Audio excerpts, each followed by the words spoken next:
Ага. Как они там мерятся? А много я не должен?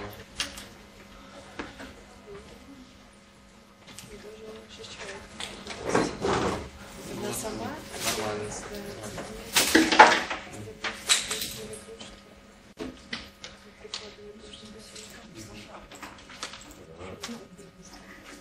Вышки со соком, я думаю, бывает. Что за это? Знаете, хотя кому можно, что делать.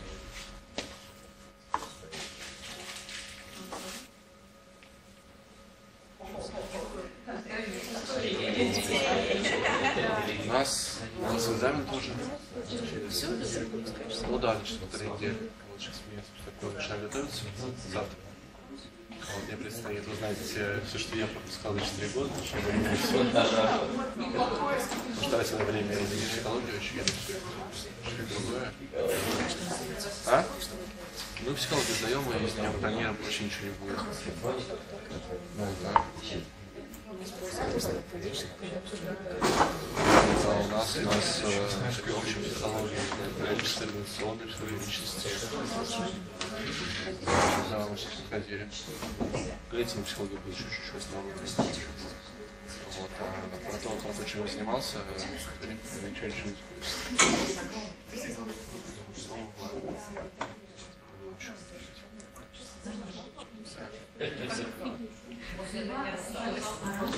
Знакомы с Настей? Нет. Может, знакомиться. Настя большая молодец, учится на психфаке, занимается в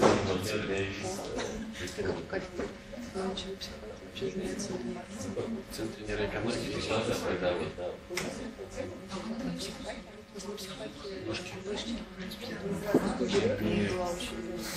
Господь уберег. В общем,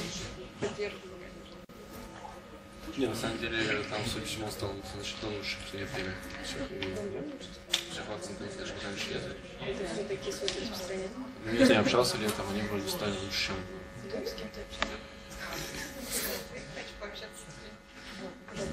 Сейчас я пробую вспомнить с кем. Во-первых, я общался с студентами.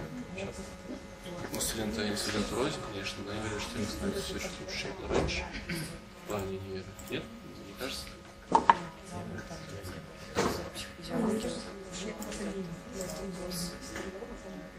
Ну, это самое потрясающее в том, что...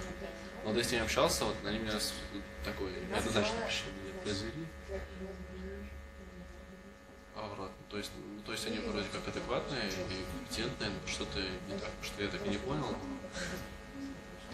Да, они руководят магистерской программы МГУ по когнитивной экономике.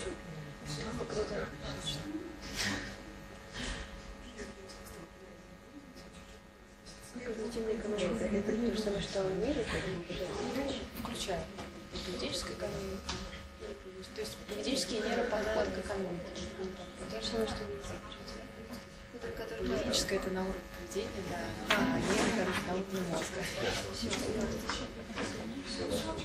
Так, конечно, все связано. Тесно переплетается.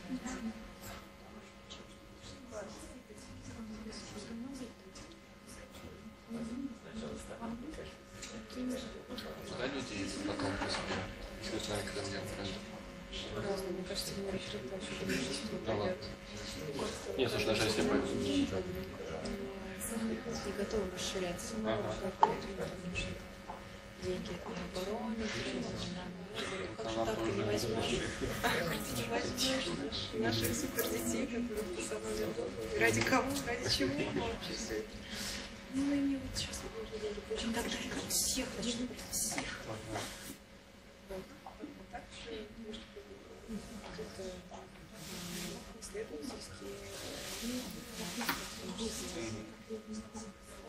Слушай, хотя бы если не расстанется, я вообще-то не против. Такое ощущение, даже что какая-то там вещь в себе, которая не раскрывается. Но которые, по мере, я регулярно слышу. То есть, я с кем-то общаюсь, я говорю, что вот, типа, нейромаркетинг, нам, ну, со собственностью нейросайенс работает уже много времени. Надо кого-то заслать туда всех. Причем я не знаю, не знаю, сколько этим занимаюсь. Some people will come, they're still downstairs, but I think we have to start. Okay, so don't be surprised, don't be stressed that somebody will enter the room. Okay, so I think we will start our lecture. I'm really happy to introduce Hilke Plassmann, associate professor from INSEAD Paris. And Hilke, I think, is one of the kind of actually founders of modern neuroeconomics. And Hilke made few extremely influential studies. I would name few. Study on the brain mechanisms of willingness to pay, study on the contextual marketing effects on valuation process and the orbitofrontal cortex. And I think the field is very much affected by Hilke. I would add also that Hilke make a very unique focus on also on marketing and consumer research. And many of our students, they know Hilke's fantastic review on contribution of neuroscience to branding, for example. So Hilke is a unique scientist who combine neuroscience, economics, marketing together. And currently, Hilke conducts her studies at INSEAD in Paris and also at Sorbonne University as a PI. So I'm really proud that Hilke visits us, and now actually I'm looking forward for this presentation, since for me it's a new line of your research, and I hope that we will get many insights together. Thank you very much. Thank you very much for this kind introduction. I have to come more often to hear all these nice things. It's a great honor to be here. It's the first time, not only in Moscow, it's also the first time for me being in Russia. I have to apologize a little bit because so we just moved. I'm having my sabbatical this year. We just moved back from Bonn University, from Bernd Weber's group that was here also some time ago, to Paris, and my son switched daycare. And so those of you that have kids, you know, the first weeks in new daycare means like you're going to be sick. So now I caught the stomach bug from my son apparently. So we're not 100% on top of things. So I apologize for this in advance. So Vasily and I go actually back quite some time. I think we were both still postdocs when we first met, and we were both interested in this mix of, or this intersection of research in economics, psychology, and cognitive neuroscience, with some spin to kind of business research. And so that's why it's fantastic to see what he built up here in Moscow in only 4 years. I'm super impressed by this, and I'm very happy to see how successful he has been over the last years. And also, so as Vasily was saying, is what I'm presenting today is something that's a bit atypical for the type of research that I do. It was driven actually by one visiting student at this time from Caltech, Gedi Nav, who's the first author on this, that had an interest also in how marketing activities, for example, have an impact on social processes. And given that I know that Vasily is really interested in social interactions, I thought it would be a good paper to present here. It's also, we're about to submit this, so your feedback is very welcome. So this is joint work again. So the first author here is Gedi Nave. He's now actually assistant professor at Wharton, also in marketing.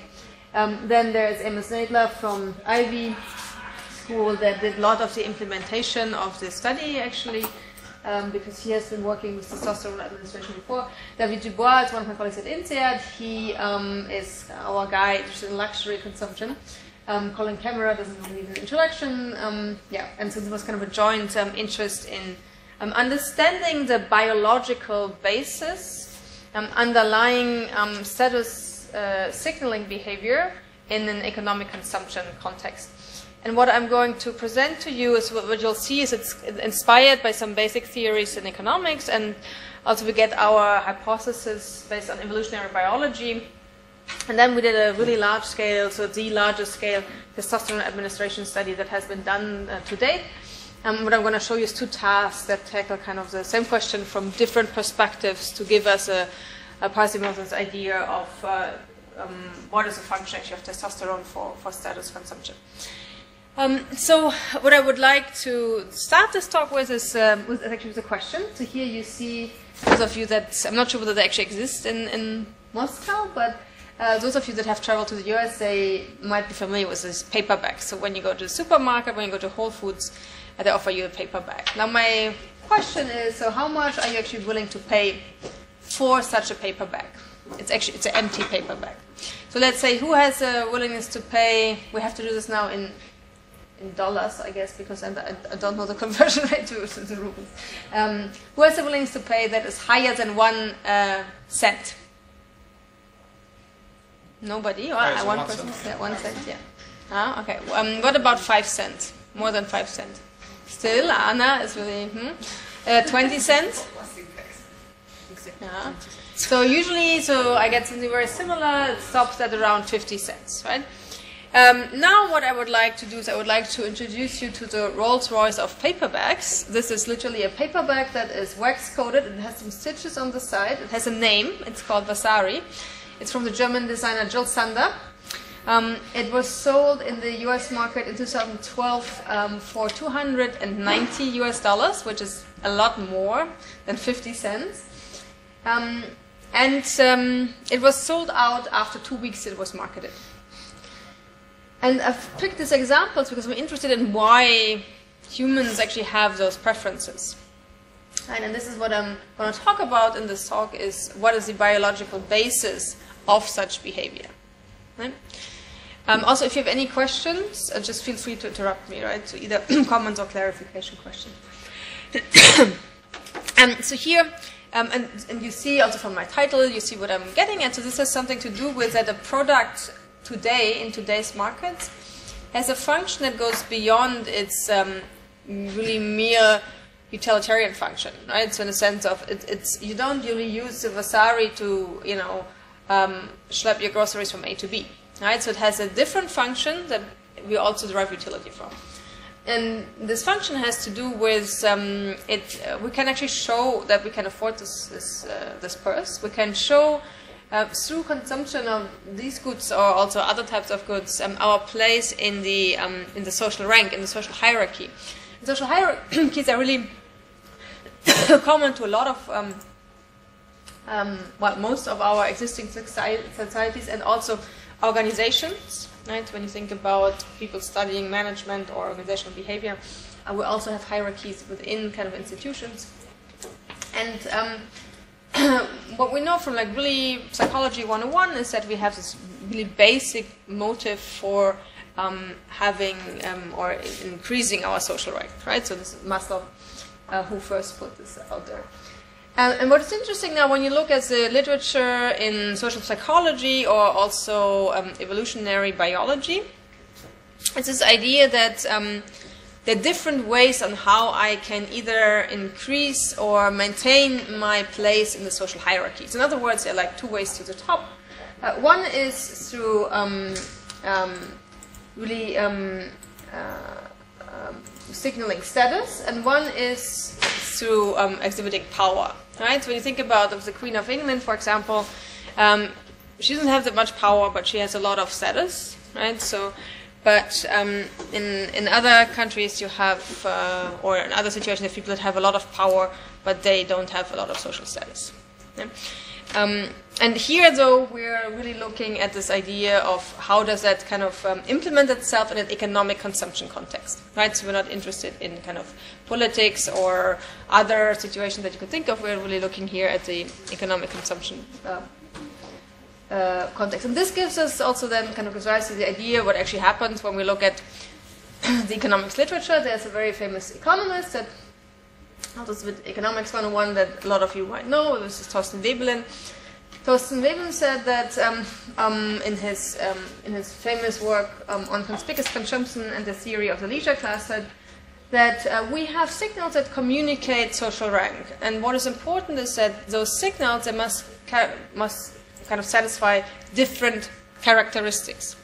First of all, these signals must be costly, right? So there's a link to a high price, right?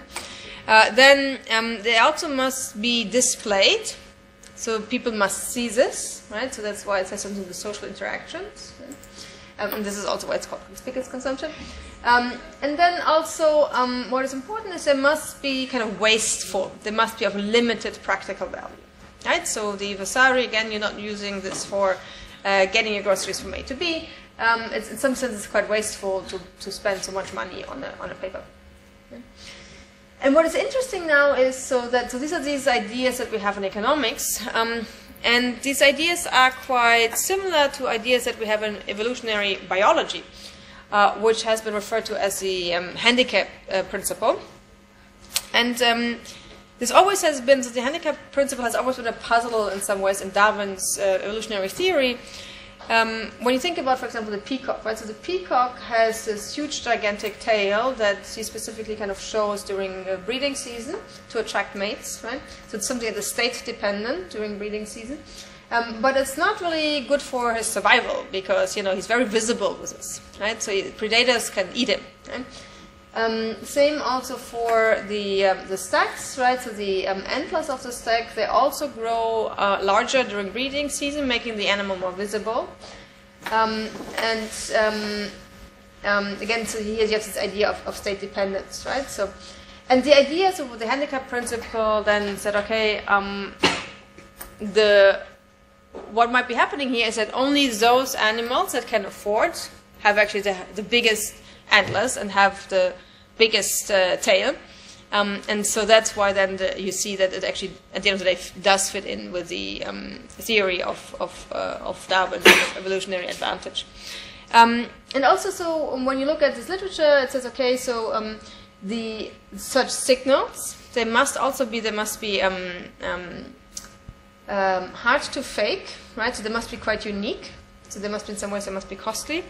They must be identified by targets as such, so you have also the idea that they have to be displayed and shown publicly or conspicuously. In some ways, there is a lot of similarities with the idea from Veblen's conspicuous consumption.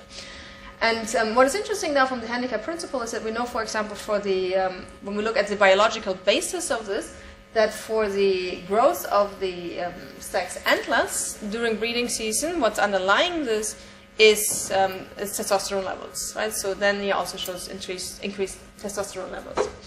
And that's why we were interested here whether the human kind of conspicuous consumption would also be based, at least in the male population, on elevated testosterone levels.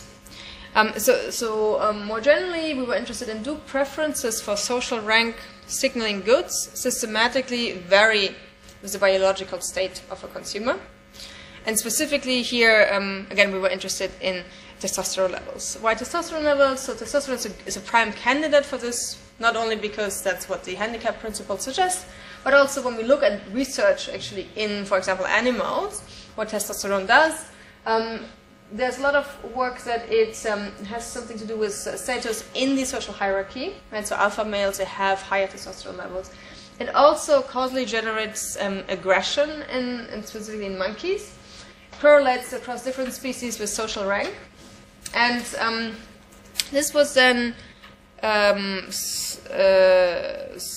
suggested as the challenge hypothesis, right? So once I'm in this context where my status is challenged, then testosterone helps me to actually maintain or increase my social status.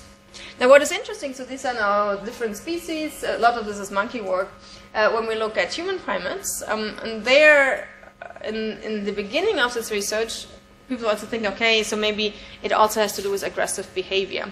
What is interesting, though, is that it doesn't seem to be the case, that it's really, there's a causal link to aggression. And what was found, though, is, and that's the study that I really like, and that was the first kind of that challenge, this was to show, okay, it actually correlates with aggression, but only in specific populations where aggression can give you an advantage to kind of move up in the social hierarchy. And so what they looked at was in prisoners, right? Because in a prison, their aggression actually helps you to move up the social rank. Okay? But not overall in normal humans populations. And so this is why then Professor Eisenegger, Nels Fair, and so forth suggested testosterone might be linked to the status-seeking hypothesis, which indicates that in a context where it helps you to increase your social rank, testosterone might be involved in status-seeking behavior. However, so this was proposed by Eisenegger and so forth, or like it's like roughly like 6 years ago. This has not been directly tested really. So here we were interested in putting this status-seeking hypothesis really at a test and looked at what actually happens when we administer testosterone to human participants. More specifically, again, we're interested specifically in an economic consumption context. There are two tasks that I will show you that are getting at this question. The first one is that we're looking at, well, is there something to this, right? So if I come up with a task where I vary the social rank of products that people can choose, does testosterone actually increase the preference for social rank products? This is the first task. The second one then is to get at the mechanism, right? So as I was telling you, there's this idea in a lot of different disciplines that there are different ways on how I can change my social rank, either by power or by status signaling. And that's why in the second task, we were trying to kind of tease apart those mechanisms by manipulating those directly and see whether that affects kind of attitudes towards the products and willingness to pay and so forth. Any questions so far? No? So here is now the protocol. So the way this worked is that we had 243 male participants that were part of the study, and they were randomly assigned either to the testosterone group or the placebo group. What we did is, so they actually, testosterone was administered using a gel. This is a commercially available gel in the US. We also made sure, so here you see the dosage. Actually, this is like if you would take testosterone for whatever reasons, this is the same dosage. So it's a single dose. That's why also you would expect the effect sizes to be quite small of what I'll show you, because this is something that is within a natural fluctuation. Right? So there were some studies looking at other hormone administrations that kind of bombarded you with this hormonal level, and then you saw effects that were nice, but they were not really ecologically valid. So here we had a really large sample size to say, okay, we want to look at something that kind of could really happen out there. Importantly, so we had a double-blind procedure. We also took a lot of care. So participants first came to the lab. We took a baseline saliva sample. Then the testosterone was administered. It takes some time to kick in. And that's why we then asked them to come back afterwards, and then they did a bunch of behavioral tasks. And so here, because, I mean, as you can imagine, all those of you that have been working with such administration studies, this is super expensive. So that's why we teamed up, different research teams teamed up that had completely different questions. We were interested in economic consumption. There were some people that were interested in economic gains. I don't even know what the results was, because this is like, wasn't my task, right? So we had the two tasks that were actually the focus, so that's why we started the study, so that's why they were sampled at the beginning. And then throughout the day, we sampled 3 more saliva samples, just to be sure that, the testosterone levels would really go up, right? Because otherwise we can't really put these two things together. And also, we were really careful with this. So, for example, we only had male experimenters, right? Because testosterone levels, and I will get to that a bit at the end of the talk, they fluctuate also normally. So if, for example, a guy sees an attractive woman, testosterone levels go up. So we made sure that we even instructed them, okay, so you're not supposed to have a contact with females in this time, so that there was no kind of bias or confound. Here the same for like doing overly physical exercise, same idea, so this also bumps up your testosterone levels. So this was kind of the protocol, and just to show you that kind of this all worked out in the way we wanted to. Here you see the baseline measurement. So here these are testosterone levels in the saliva. Light blue is placebo, dark blue is testosterone. So here you'd expect no difference. We do find no difference. And then you see that for these other 3 points in time, there is a significant difference in testosterone levels between our participants, meaning that so the drug actually had an effect on participants' testosterone levels. And our task actually samples all in between these 2 time points, what I'm going to show you. Any questions for this? Can I ask you a question? So these are students or? So yeah, that's a good question. So this was done at Claremont Graduate University, where Paul Zak is, although he's not part of it. Amos used to be there. And these were mostly kind of spoiled, rich American college kids. We had some people who were affiliated with a university. And so what I will also show you is that we knew we would do the study there. The stimuli that we have used are adapted to this population, and we pre-tested the stimuli extensively so that it fits that population. For you, for example, these products that I'm going to show you might not be status signaling at all, or it might have a completely different meaning. That's not the point here. So the point is not to say something about a specific brand. The point is really for a set of stimuli that is pre-tested to have this effect, that testosterone boosts these effects. Okay. But these were, in some ways, these were rich, spoiled kids from California.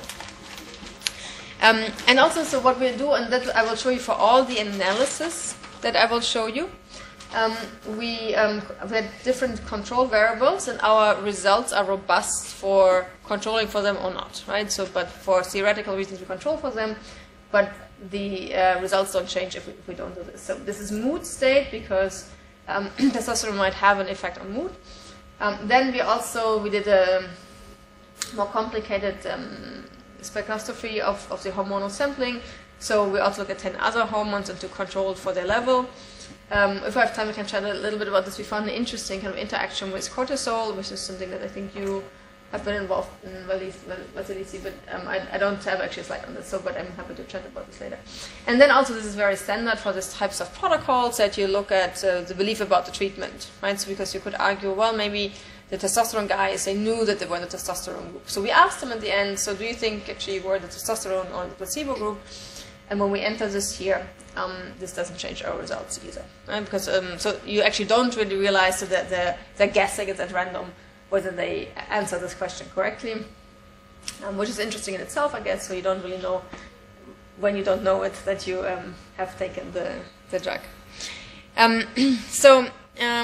Again, so we had these two tasks. For our first task, we were interested in, does testosterone really increase my preference for goods that are signaling status, or signaling social rank? And what we have done is that we have picked, again, this was based on a lot of pre-testing. It took us quite some time to figure out pairs that work.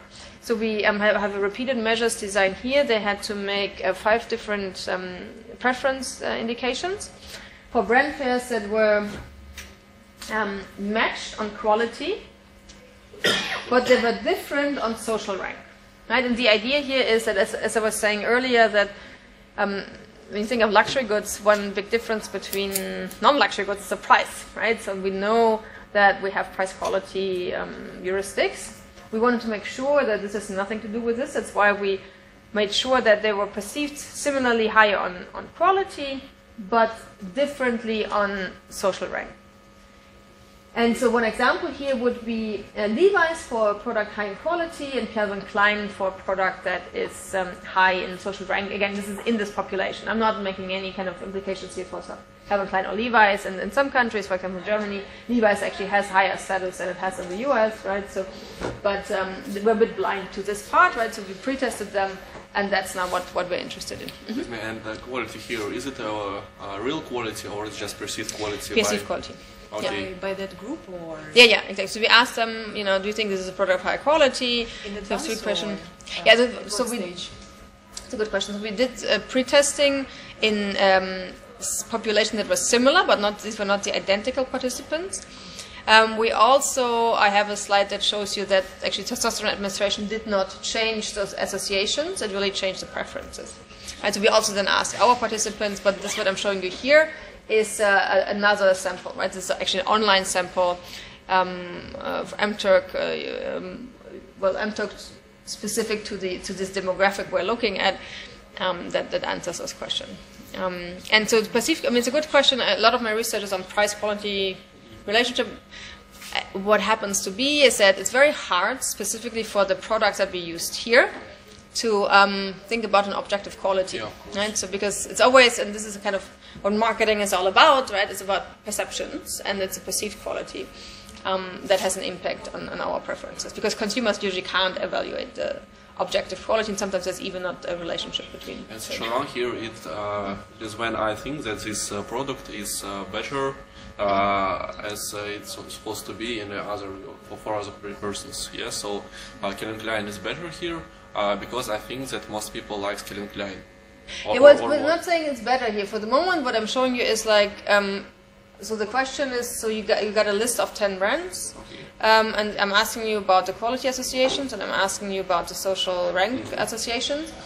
And what happens is that quality is the same, so similarly high, and the difference here is in the status association, such that Levi's is smaller than Calvin Klein. Right? And so we found 5 brand pairs that satisfy those characteristics, and these are now we're doing repeated measures to have more robust results over those 5 brand pairs.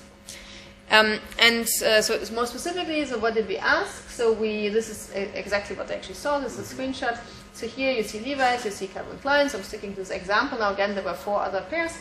And I'm asking you, so which would you prefer and by how much, right? So that's not a binary decision, but like a scale answer. And this was done now within participants, so for 5 different brand pairs. And there was no time pressure. This is because time pressure can also can be influenced by testosterone and vice versa. And obviously, like we counterbalance like the sides and so forth. And so now the results, what I'm going to show you is now the normalized on a question level, these on a question level, the preferences, and what we see here is that we find a significant difference between the preference, so the higher this value, the more they preferred the social rank signaling products in the testosterone group versus the placebo group.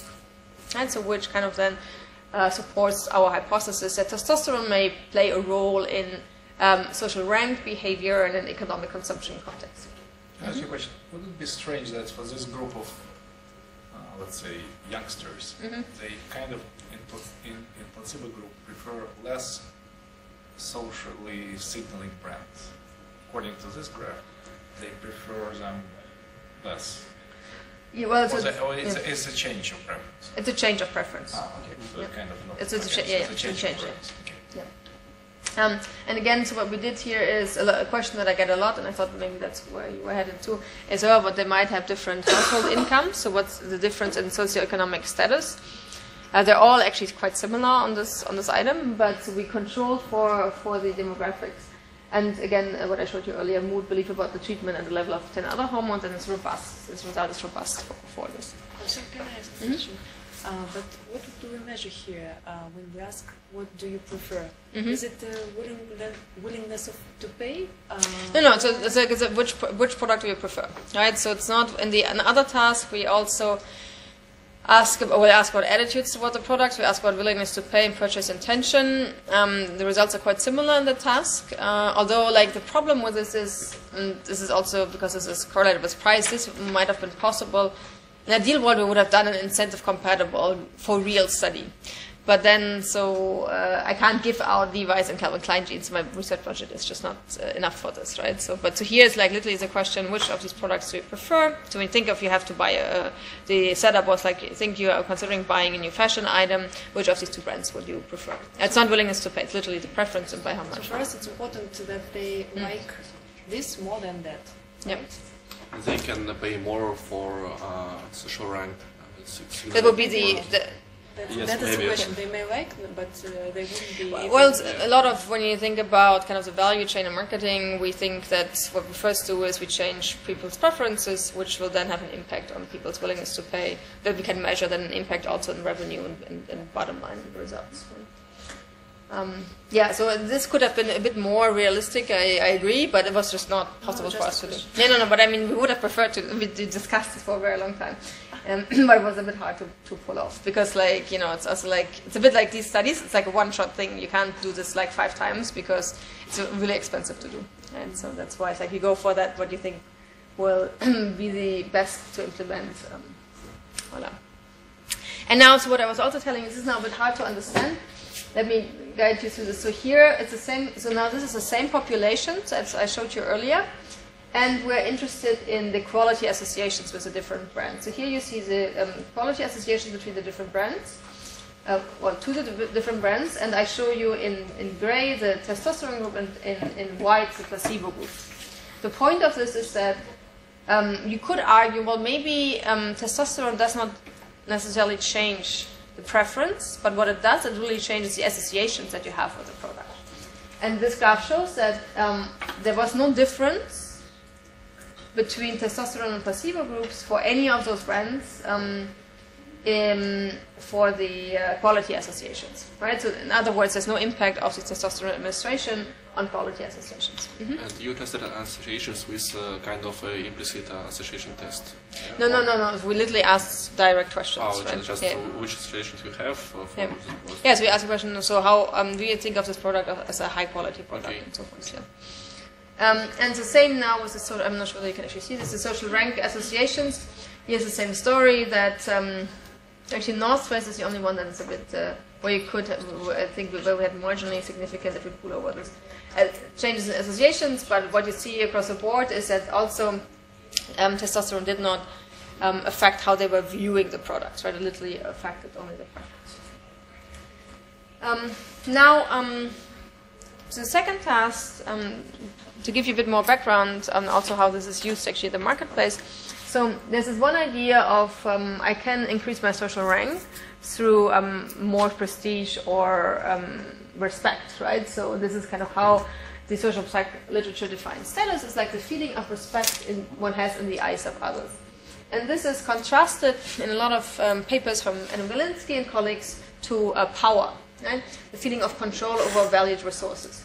Now what is interesting when you look at what's happening in the marketplace, so this has been characterized a lot in the organizational behavior and management literature. We're taking this now to the economic consumption context.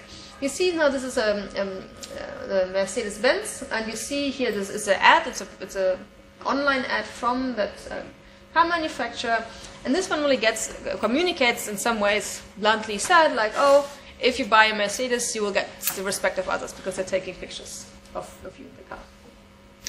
But then you see ad from the same cars, also Mercedes-Benz, and here this is all about horsepower, about control, and this gets at the idea of power.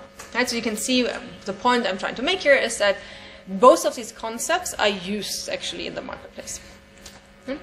And this kind of then inspired our second task, where we wanted to really understand why do we find this impact on the preferences that I showed you from the first task. Is this because this is literally acting on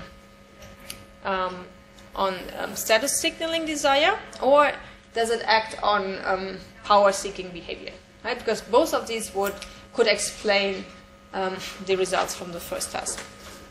And so we also get rid of some of the confounds from the first task here, because what we do is we use 6 products, and now what is important is that the way we manipulated this is that we came up, and it's also good in that way that we had Amos on board, because Amos used to work for advertising agency before becoming a finance professor. So he helped us with making those ads. We created ads or text descriptions that describe these products either to be high in quality, high in social status, or high in power. I'll show you an example in just a second. What is important here, so we had 6 different products, and they were all, we designed 3 descriptions for each. But obviously, so if Vasily would have been the participant, he would have seen, for example, for the coffee machine, the status description, whereas Celia would have seen the power description, right? So Vasily wouldn't have seen all of the conditions, because then you have social demand, right?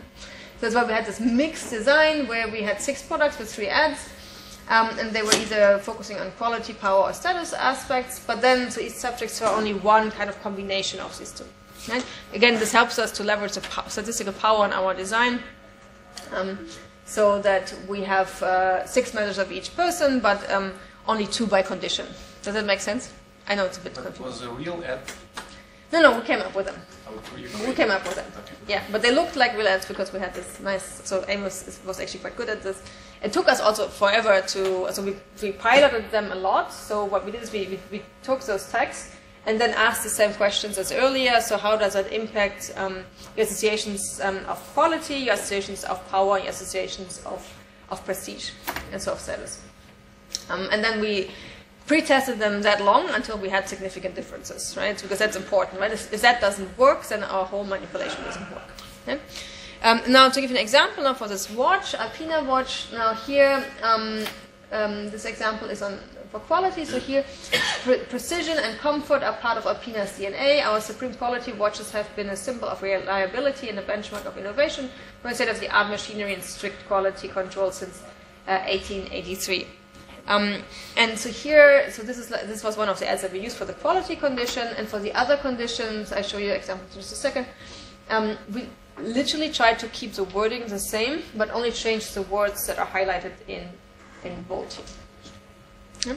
And then, so again, we did lots of pretesting here. So this would be the quality condition. Here you see that, so Q is quality, P is power as a status, that we could pretest them such that they, the quality association are the highest. Again, this is a pilot sample, so not the same participant. This is now the power condition. You see how we changed the text here, right? So it's about indestructibility and confidence, the symbol of power. And here you see that this kind of bumped up the power associations. And then the last one here is the status one. We talk about prestige and luxury, world famous, symbol of a way of life, sophisticated design, timeless reputation, blah, blah. I can share the slides if you want. You don't have to make pictures. I can even send you the paper if you want.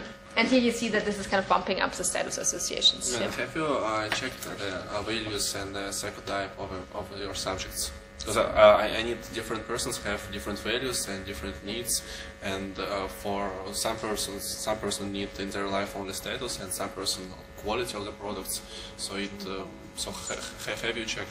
Well, so I think I would actually slightly disagree with this, because we know that status is a basic human need that we have. It's just that status is signaled very differently. So one example to give you here. When Gidi and I first started this research, we were interested in price as a signal for quality. We had we did this in France, right, so not in the US, and it turns out that, well, French guys, so it was also, we created this mating context, they don't like to signal status through money, right? So money is something that cultures, specifically I guess American culture, like to use because they're a bit younger than European cultures.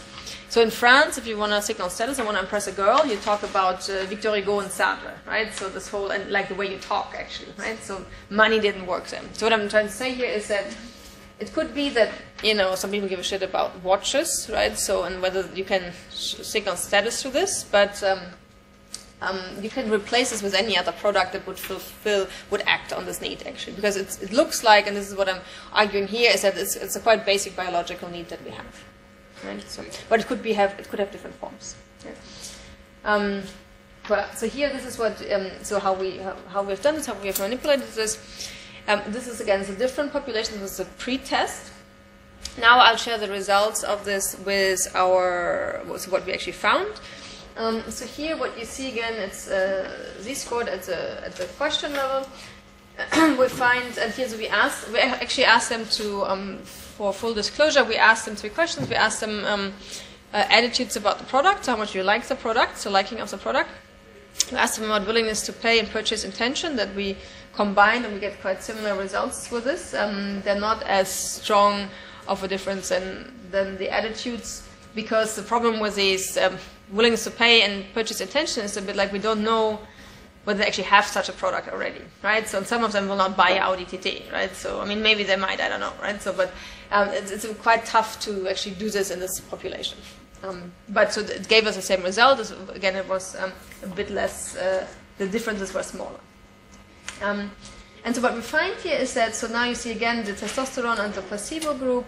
In testosterone is gray, placebo is white. You see that testosterone has an impact on this, when they were indicating the liking for the products framed or positioned as status product, but not power or quality. Yeah. And then, so this kind of also then, so we did the same controls here. So we also control for demographics, mood, belief of the treatment, and the level of the other 10 hormones. And again, it's robust for doing this. Okay. What this means is that in some ways, what I showed you during the last 45 minutes is that it's kind of the first causal test of the status-seeking hypothesis of testosterone in humans. Right? So what I've showed you is that testosterone causally increases preferences for social rank signaling brands, and it induces status-seeking but not quality or power-seeking economic consumption behavior. That means now, this gets back to the point that you asked, so that means like status signaling seems to be really something that is quite basic in our biology, because what we show you has a biological marker, which is testosterone.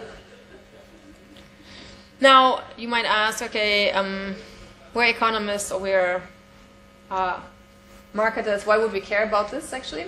Right? So, because it's nice to know, but, and it's, you know, advanced theories in evolutionary biology, maybe neuroeconomics, but why would we care about this? The point I'm trying to make, I do think it's important, because what we know is that testosterone levels actually fluctuate following specific observable and also manipulable events. Right? So there's a lot of research on the famous study from Hilke showing if males see attractive females, higher testosterone levels.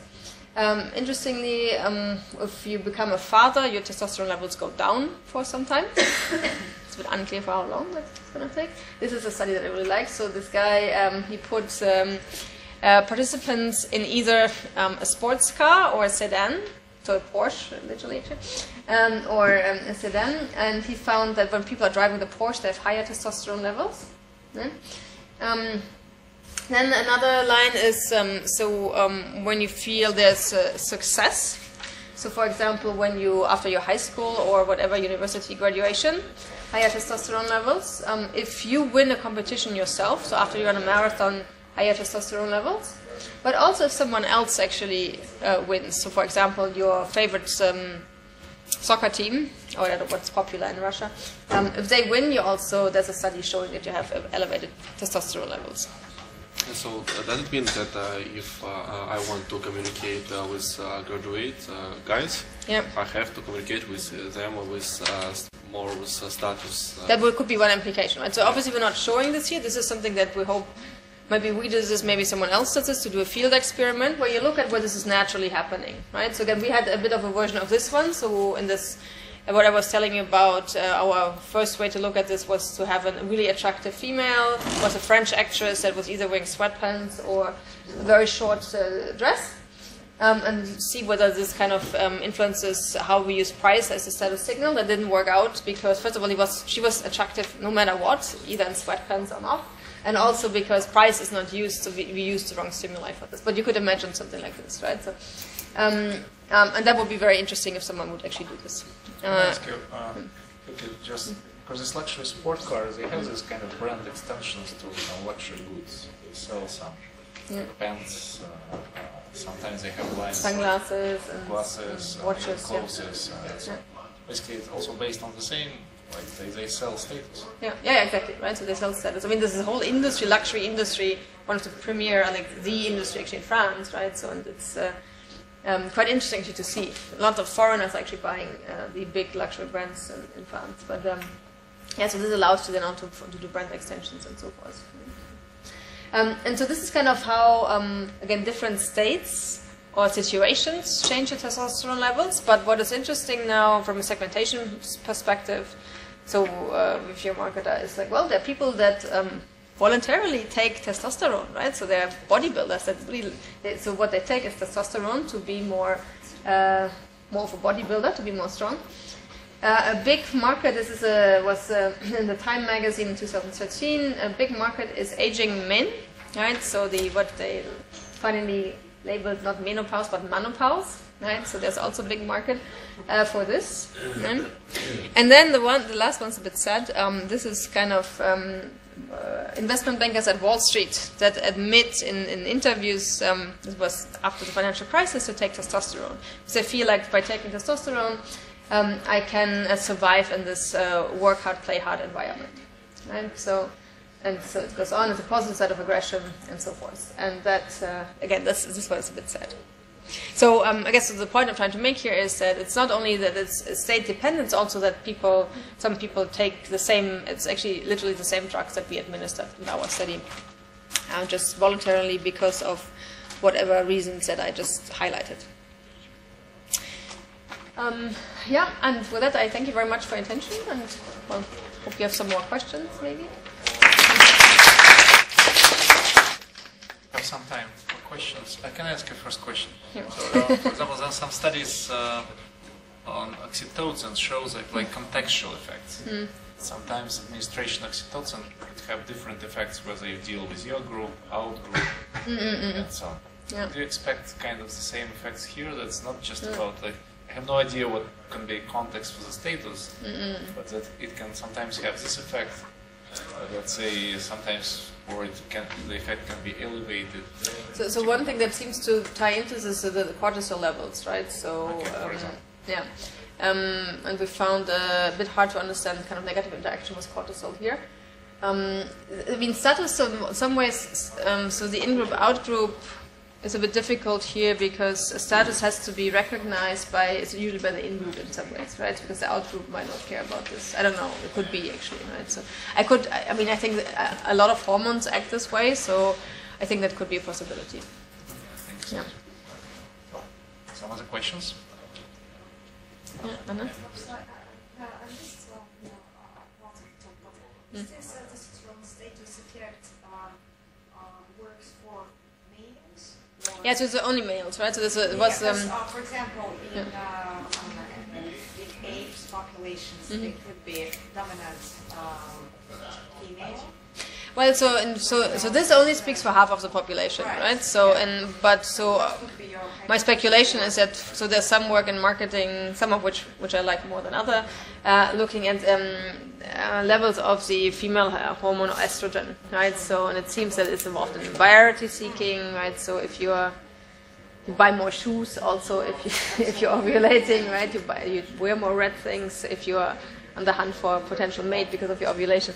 And there's also some notions that this might be linked to status signaling, but it has not been tested directly, right? So in a lot of these studies looking at ovulatory cycle, it's very hard, right? So because you have to, so I've looked at, my other line of research looks at food consumption, where we know that also your desire for food changes as a function of your ovulatory cycle.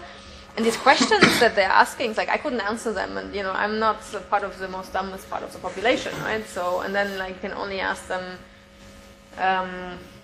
for people who don't take birth control, right? So it's quite complicated. So most of the studies are done somewhere in Texas, right? So where people don't take birth control. But so this only speaks to guys, right? So I mean, we could have, I think, so if we would have administered this to female population, is because of the effects. So there are some studies that actually do this.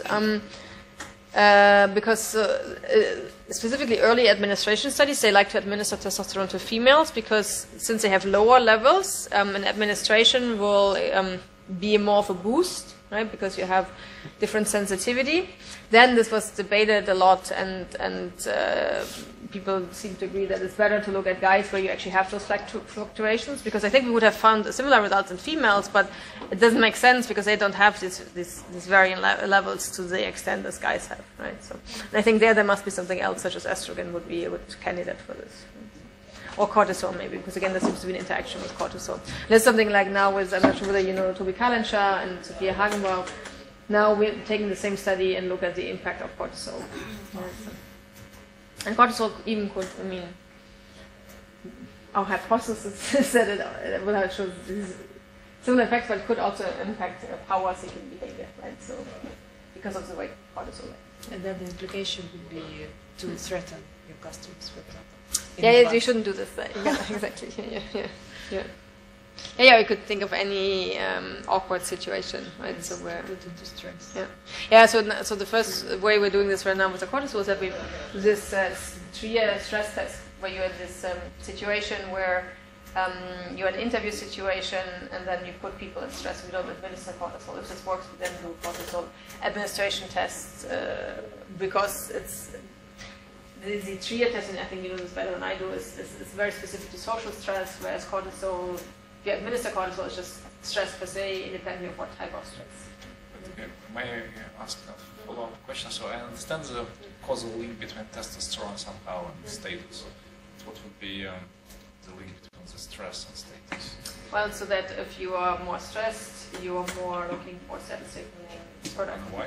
Just to somehow to overcome the problem? Yeah. So that's why it might be actually specific to social stress. Other questions? Yep. As an student second experiment, you have tested several brands, right? Mm-hmm. Yeah, and I think that in some cases, maybe one brand are more influential by status, with other cases maybe not. Yeah. So, have you seen the same trend with brands? Yeah. For all, so again, so we're blind to what the brand is. What was important for us is that we pre-tested them so that they have a difference in status but are similar in quality. For you, this could be completely different brands. These brands might not work for you. But what was important for our study is that we pre-tested the materials that for this population they would actually have an effect, right? So, yeah. It could even be that, I mean, that was your question earlier, that you don't care about these luxury products for fashion accessories, but you care about this for cars, right? So, or you care about this for whatever, right? So, I mean, think about as academics, we care about the social status in which journal we publish our papers, right? So, I mean, there are different ways to think about this, right? So, and you can replace this, I guess, by the different domains. But these are the domains that we studied. So, yeah. And question. As I know, there are a lot of genetic links with testosterone, so different kinds of homework can come across in the gene. In this case, the level of testosterone will be elevated or something like that. And people who work on Wall Street, they have also tested in this case, and it has been shown that people survive more in this case if they have a lot of genetic perspective in this way. Have you already correlated this in this case? It's a good question. We didn't look at genetics here because that's like you need a sample size that is, you have to add, I don't know how many zeros, right? So what we looked at is a bit this idea that we have different prenatal testosterone levels, and you can see this by the ratio of these two fingers. So we took like pictures of these two fingers, left hand, right hand. No matter what we do, we don't find that this actually affects our effects. So.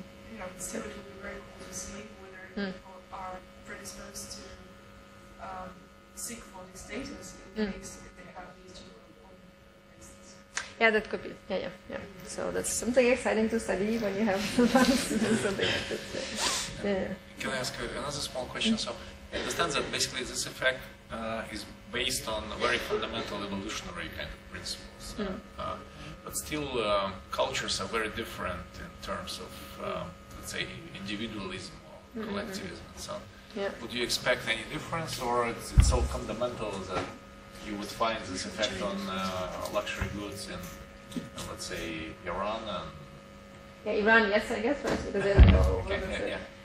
No, but so I think so that's so luxury goods works very well in certain countries and certain cultures.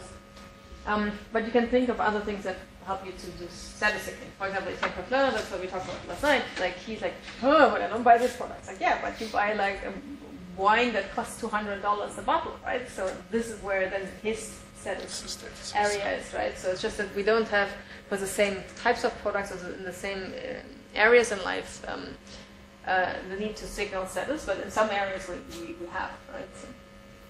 And that's at least as well, that's speculation, right? So we only look at this, but that's what I would think it's the case. Yeah. Other questions? So if no questions, feel free to approach Hilke and ask them personally. So, Hilke, thank you very much. I have a small souvenir for you. This is a neuromarketing souvenir. It's a Russian neuromarketing product. Yeah. What is it? And this is from Russian province called Kostroma. You will never be. It's really influential by music, culture, and so on. There's a small company that produces neuromarketing products. Okay, that's nice. But why is it a neuromarketing product? It's a neuron. Germany. Oh, that's so cool. What is there? Oh. It's a neuron. It's a piece of the brain. Yeah. That's a neuron. Cool. Thank you so much. Thank you very much for being here. Спасибо большое, спасибо, что пришли. Спасибо нашей магистерской программе Центру нейроэкономики за организацию этого события. Спасибо. Thank you so much. Kostroma is a furniture chain. Спасибо. Yeah.